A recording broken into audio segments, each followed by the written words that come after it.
From Hollywood, it's time now for Edmund O'Brien as... Johnny Dollar. Harry Poulton, Shipper's Indemnity. Johnny, how soon can you get to Buffalo? 6 hours by train. Take a plane. All right, I'll take a plane. Why? So you can get on this case while it's still hot. Get on what case, Harry? Atlantic Central Railway. Some guys knocked over one of their boxcars last night and heisted half the load.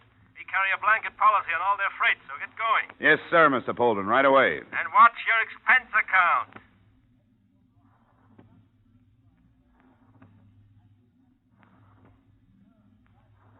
Edmund O'Brien in another transcribed adventure of the man with the action-packed expense account, America's fabulous freelance insurance investigator. Yours truly, Johnny Dollar.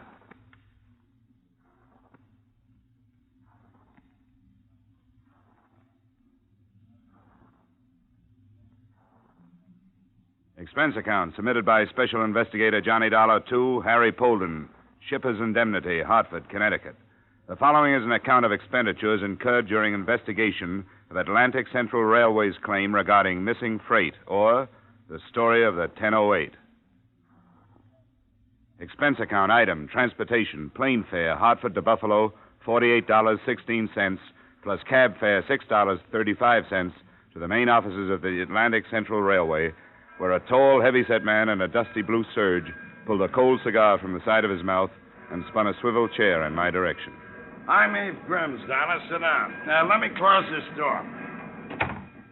Well, you didn't take long getting here. I wasn't very far away. I'm the cinder bull for this outfit, and I'd be doing what you're going to do if it was like the old days. Only Shipper's Indemnity handles the insurance, and it's our job now. That's the service you pay for, Mr. Grimm.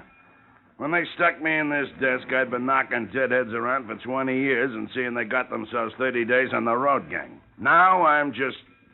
I guess they figure I'm too old. Well, maybe you can give me a hand on this. Well, I'd like to, John. I need some action. You want to tell me about it, Mr. Grimm? You bet. Atlantic Central hustled 6 gully jumpers a day up to Rochester. 5 hours after the 1008 leaves here last night, she jerks up at Batavia so the clowns can water her down. That's when the Donegan notices one of her brownies is busted open and half the jig is gone. So, right away, he wang-doodles a copper buster up the line. Are you getting this? I think so. Translated, you mean the brakeman at Batavia found the boxcar had been broken into and half the cargo stolen, and he phoned ahead to the telegraph office. That's it. All sorts of stuff on the car. Don't know what all's gone yet. It was a make-up, any kind of freight, you know. I got the poodles over in the bullpen looking up the invoices to see exactly what's missing. It'll take a while. Good, that'll help. Who was in charge of the loading here? Andy Matson. Been with us 13 years. He inspected it and sealed it down himself. I talked to him already, but call him in if you like. Well, I might want to see him later. What about the brakeman in Batavia? A Gandy dancer, Skeeter Minkowski. Nah, he couldn't have done it. That highball only lingered there long enough to get water. Can't unload a brownie in 3 minutes. Take more like 3 hours. What other stops did she make? 1. 6 minutes at the junction, 15 miles outside of here, waiting for a hot-shot passenger to get by. And all in all, the train stopped 10 minutes at the most, huh? Not long enough to unload a kiddie car. An engineer named Roper claims he spotted a dame in a red dress hanging around the yards yesterday afternoon. And the boys at the roundhouse say the same dame was in asking questions about trains leaving. Said she was from a newspaper. She give a name? Ruth Smith. I checked. No newspaper in town got any Ruth Smith working for him. Well, she's our tipster. Let's get somebody out to look for her. Already got somebody out doing that. Good. Now, along the route up to Rochester, between here and Batavia, there must be a highway running parallel to the track somewhere, huh? And whoever cracked into that boxcar had to get aboard at the junction, then toss the stuff from the moving train and jump off somewhere this side of Batavia. And there had to be a truck following along on the road to pick up the stuff in the dark. You been out there yet, Mr. Grimm? No. Kind of thought I'd wait around, see what sort of bulwarkers the insurance companies are turning out these days. I like you, Dolly. You're all right. You figured how it was done fast. Other guys that are hemmed and hawed around asking train crews questions I already asked. Well, what's next? Find out who did it. Kind of frisky, ain't you? I like that, too. Hey, have you got a car I can borrow, Mr. Grimm? I got a Jeep and a chauffeur to go with it. Who's the chauffeur? Me. You said you might want me to help you. I bought the thing from Army surplus. I want to see if I got a bargain.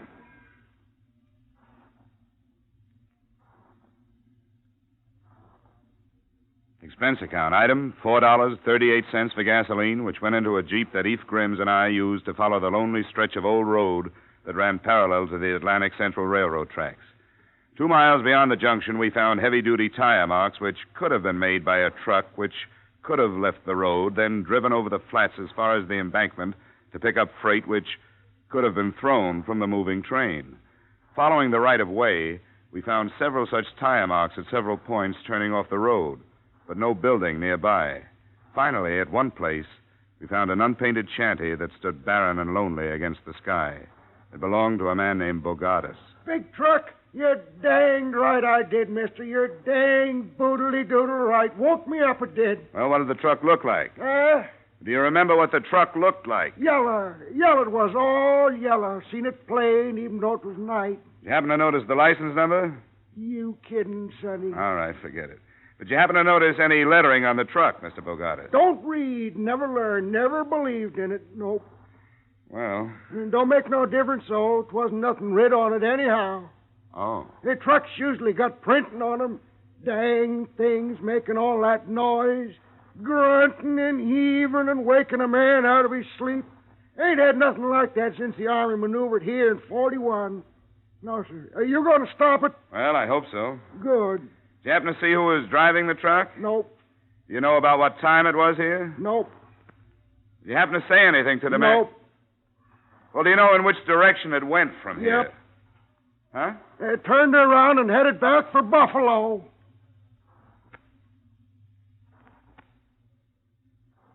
Which is exactly what we did, back to Buffalo, where we began to look with the help of the police for a big yellow truck with no lettering on it. We tried garages, trucking concerns, and any place big enough to hide such a truck. It wasn't an easy job, but it turned up. Hello? Hello, son. I got a yellow truck all loaded down with stolen freight. What? Yeah. Meet you over at the West End Viaduct. Highway Patrol just found it. Good. Only one thing. It's wrecked.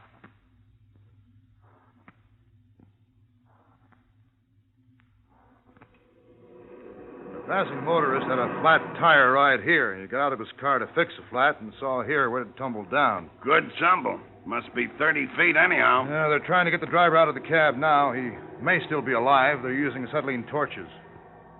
10 minutes later, the ambulance crew dragged the driver out of the twisted cab.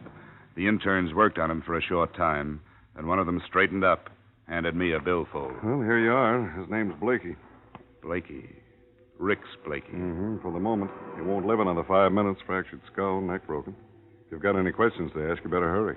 Thank you. Blakey. Blakey, listen to me. Listen, you haven't got long. We know this is all stolen cargo in your truck. And we want to know who worked with you. Jake. Get Jake. Jake? Jake who? Jake. Jake slugged me. Put it in gear and rolled me over the side of the road. Get him, Mr. Cop. Get him for doing this to me.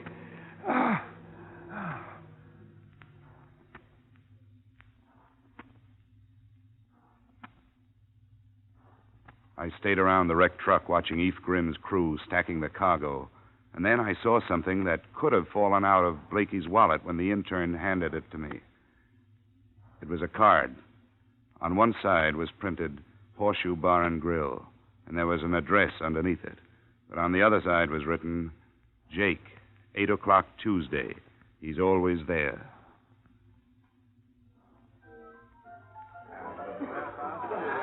The Horseshoe Bar and Grill was short on lights and even shorter on drinks. After a couple, I signaled the bartender. Yeah? Another one? Uh-huh. Sure. Name trouble, pal? I'm here to see Jake. Here's your drink. He been in here tonight? That'll be 50 cents. Jake hangs around here, doesn't he? Look, the minute you walk in, I look at your feet and I say to myself, flatty, gumboots, glim-heeled cop. Not City Hall type cop, but something else, I say. Something different that still spells law. I was asking about a guy named Jake. Something else, I say. Maybe private people. Then I say, if he's working, he's got himself a bib. And a bib means it don't come out of his pocket when he's around looking for somebody and asking for guys. Will this help? Oh, thanks. Old Abe took a great picture. What was you asking? About a guy named Jake. Sit tight, Shamus. I'll tip you when he comes in.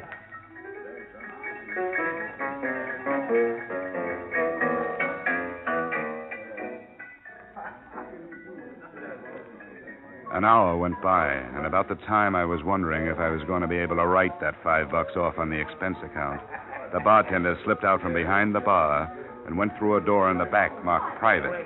I finished my drink and strolled after him. He was just hanging up the phone as I walked in. Oh, there's a lot of customers waiting to be served out front. Yeah, I want to get right back to... Wait a minute. Yeah? Haven't we got some unfinished business? Well, yes and no. I come back here to slip myself a quick smoke, and the phone is ringing. You'll never guess who it is. Jake. What's his last name? How do I know? Across the bar, a guy's just Jake or Sam around. Anyhow, Jake says he ain't coming by tonight. He called you up to tell you that? No. You see, Jake says he lost his glasses when he was here last night. He was called to ask if I found them. Did you? No. But Jake says that if I do find him, I can send them over to the Embassy Hotel. That's where he is. Room 210. Embassy Hotel. Where's that from here? 2 blocks north. Thanks. Sure. Sure, anytime. Anytime you got an expense account.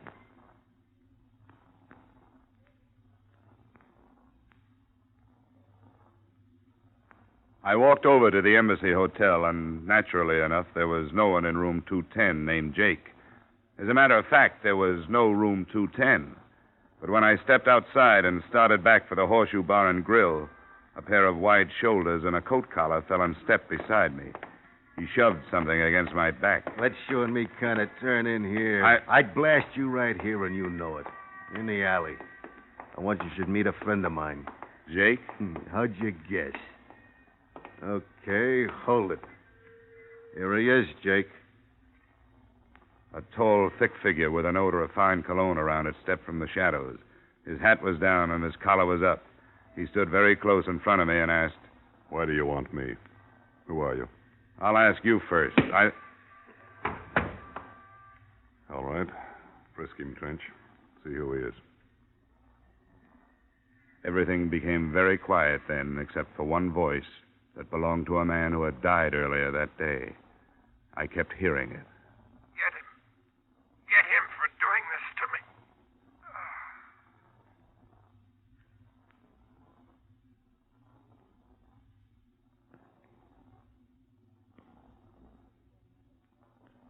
In just a moment, we'll return to the second act of yours truly, Johnny Dollar. But first, this Wednesday night and every Wednesday night over most of these same CBS stations, you're invited to hear The Bing Crosby Show.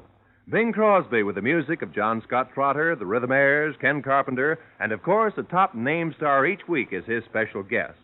Here's the show designed for the whole family. A pleasant and diverting mixture of music and merriment, guided by the one and only Bing Crosby. Plan now to make Wednesday night Crosby night on your listening schedule. That's The Bing Crosby Show every Wednesday night on CBS.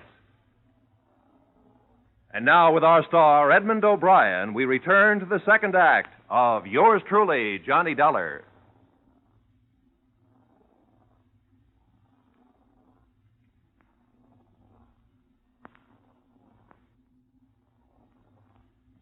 I was lying in a dirty alley with my face up against a cold brick wall, and something warm was dripping down the back of my neck. I didn't move. I couldn't. There was a steady ringing in my head, and my body seemed far away. I struggled to my feet and headed for the man who had led me into this.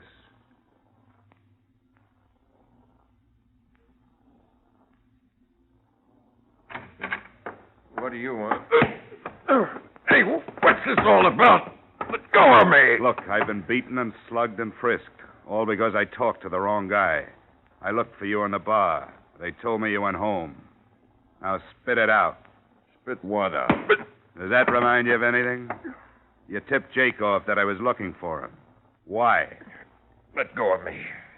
I can't talk like this. If you can breathe, you can talk. Come on. Look, Jake's a steady customer of mine. I gotta treat him right. I never seen you before in my life. What's Jake's full name? What does he do?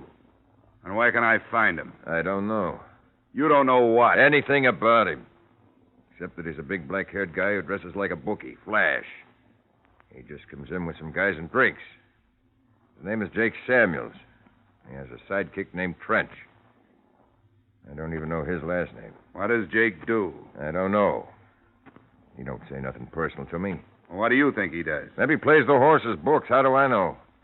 And you don't know where he lives? Mister, if he owed me a $100 bar bill, I couldn't find his house.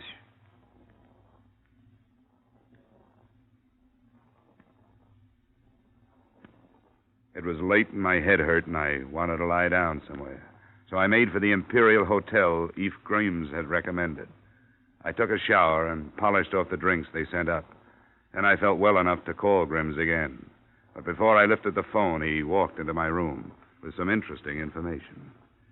Sorry you got beat up, Johnny. It's all right. I'm covered with accident insurance, you know. I wish I could help you with this Jake Samuels fella, but I never heard of him. Thanks anyway, Eve, but I'll run him down sooner or later. I do have something that might help, Johnny. Yeah? We checked all that cargo that was found in the wrecked truck, and I don't know exactly what it means, but everything was there except one barrel. What was that? A barrel. And listen to this. Of all things, a barrel of jeweler's rouge. The stuff they use for gem polishing? That's what an intelligent friend of mine told me. It was insured at, I got it right here, $247. Now, why would anybody want that? Well, who sent it? A jeweler by the name of Ralph Morton. Morton Jewelry Company, 1312 Shenandoah Street. Sent to Michael Adelson, Adelson, 177 Carling Terrace, Boston, Mass. Adelson, huh? Yeah, Adelson or Adelson. Know him, Johnny? Not sure. Something rings a bell. Well, thanks a lot, Grims. I'll have a talk with that jeweler, Ralph Morton, in the morning.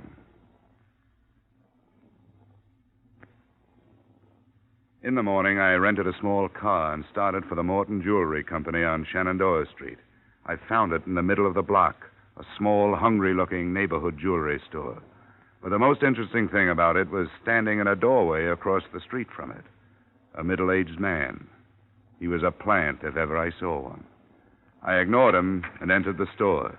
There was a small man with thinning brown hair bent over the insides of a watch, and a snappy-looking blonde job dusting counters about 4 paces away. I spoke to the watchmaker. He took out his eye lens and looked up. Yes? 2 days ago, you shipped some jeweler's rouge to Michael Adelson in Boston. Yes, I did. What about it? Well, it was hijacked out of the freight car yesterday. Oh. Clumsy this morning. Hijacked, you say? Stolen. Somebody wanted it pretty bad.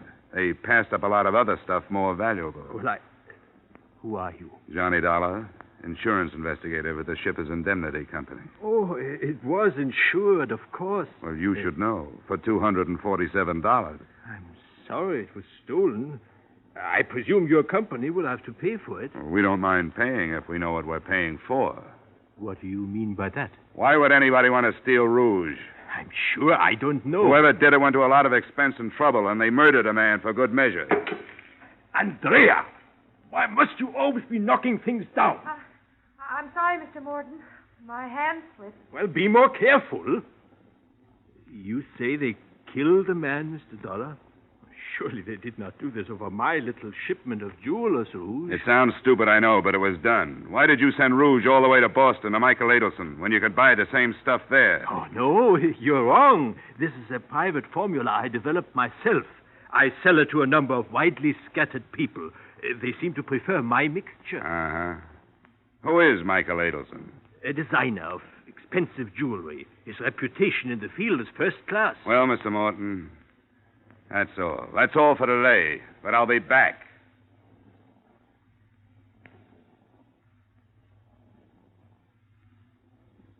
All the time I was in there, the blonde Miss Phillips kept her blue eyes and her pinky ears focused on me. My common sense spoke to my vanity, and told her to play dead. She was interested in more than my profile. Outside, I spotted the plant across the street. I thought he was growing in the doorway until I approached him. He ducked clumsily and walked away with such obvious nonchalance that I was tempted to follow him, and I did, to a corner drugstore with a good view of the Morton Jewelry Company. We shared adjoining stools while he cut into a butterscotch sundae. Hey, a little more butterscotch on this, please. You got the 20-cent special. What do you want for 20 cents? Butterscotch? Okay. Okay, I don't pay for it anyway. What's the job? What's the... Huh? Oh, it's you. Beat it. Here. We're both in the same racket. Oh, insurance? Are you working on the Arcadia job, too? No. What's the Arcadia job? What are you working on? A railroad hijack. What's the Arcadia job? Oh, Ben Sanchez is my name. How do you do, Dollar? How do you do? Yeah, I'm working independent. I don't take divorce cases. In 2 months, I haven't had a decent job. But I got myself a little old idea. You see, 3 months ago, a wholesale jewelry house was pried open, see? And $250,000 worth of uncut stuff disappeared. And so far, none of it has showed up anywhere. And somebody will pay a lot of money if it's found, especially an outfit called the Erie Mutual Fidelity. What's Morton's edge on it? Well, I could be wrong, but I've seen that guy operate for a number of years. Here's the butterscotch. Yeah. Oh, thanks. It's a little jewelry store stuck off in a forgotten part of the city, buys watches for $10 and sells them for $12. Well, lots of guys do that. Yeah, but they don't own a little old $85,000 house in the Longacre section with 2 new cars in the garage. And you think Morton has the Arcadia jewels? I think he's been a fence for a long time. There hasn't been nothing good to fence since the Arcadia job. He has a record? He has. Say, what'd they steal of his from a railroad car? Just some jeweler's ruse, that's all. Oh? Gee, maybe I'm wasting my time. Well, I hope you... Pardon me. A blonde came out of the jewelry store with a coat and hat on and climbed in an automobile parked down the street. I made for my You Drive It model and followed her. At 8 cents a mile, I was out about $1.25 before she shut off a key and coasted into a curb. I went past her around the block, parked the car, and sauntered back to the house she had entered. It was just a house, nothing special, a few more bricks, maybe, flagstones instead of cement for a walk. That was all. I stood looking straight at the house when it turned out I should have been looking straight behind me. Why don't you kind of put your hands behind your neck? That's it. You won't need this heater. Seems to me I've heard that voice before, and it was just as unpleasant. Now, why don't you kind of walk into the house?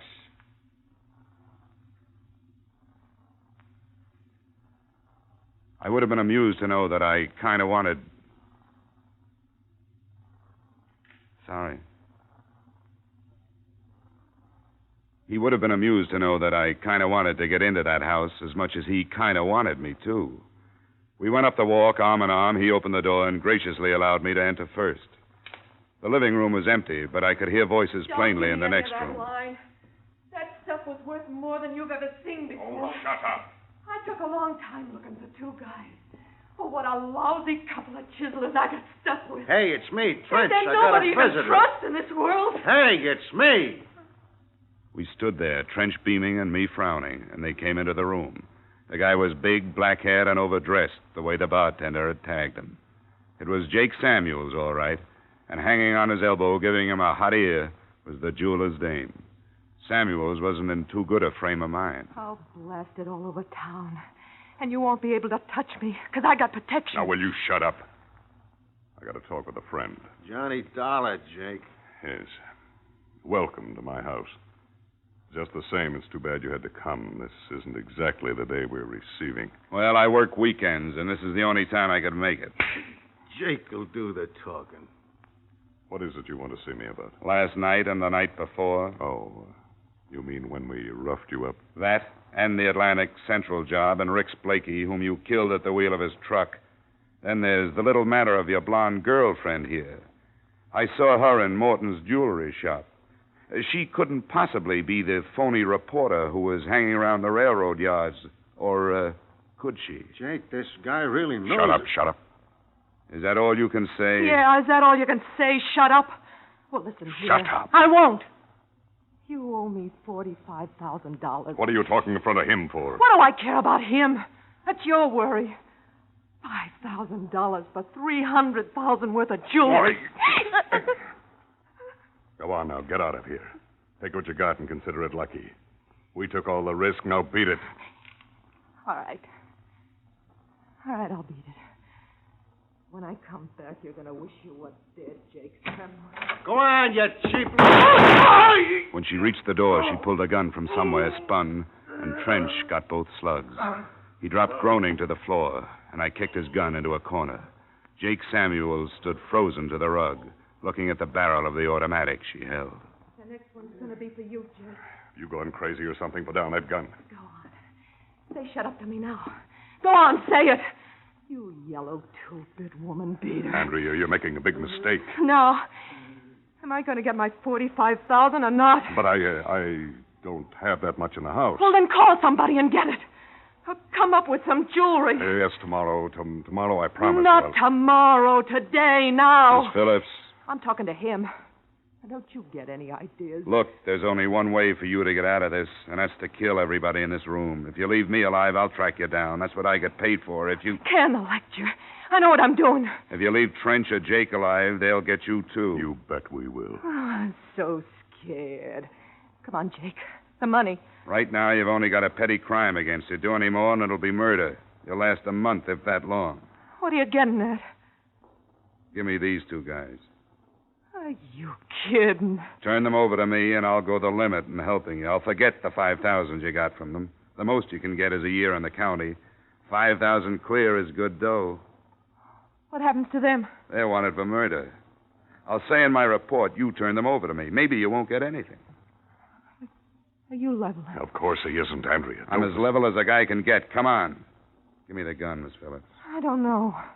It's that or a murder rap. Come on. Stay away from me.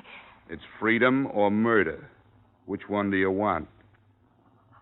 Give me the gun.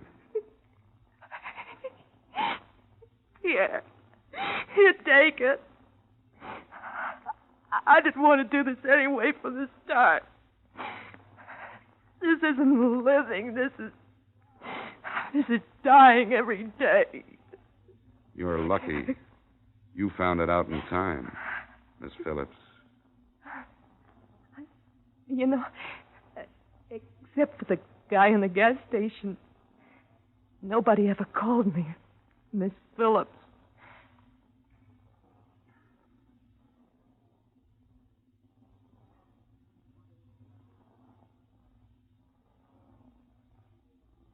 And that, Polden, is the way it all wound up. I called the police, and they took things in hand. The jewels, of course, were buried in the barrel of the Jeweler's Rouge, and Miss Phillips, knowing that Morton was unloading them in Boston, sold the information to Jake and friend for $50,000, which she didn't get. The Arcadia Wholesale Company jewels were in the stuff the police picked up. Oh, by the way, you'll notice one item on the expense account, $4.85. That was a gift. A foam rubber seat for Eve Grimm's surplus Jeep. Total expenses, $312. Yours truly, Johnny Dollar.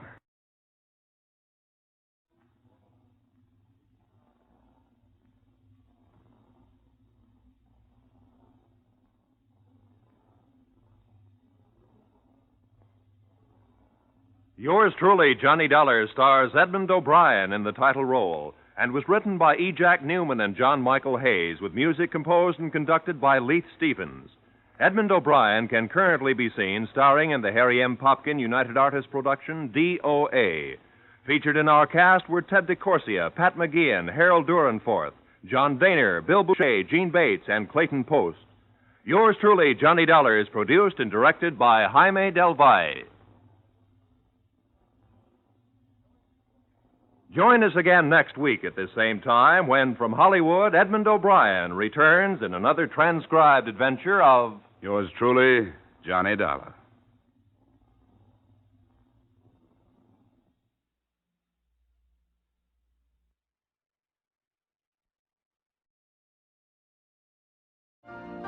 You've been listening to the OTR Gold Network.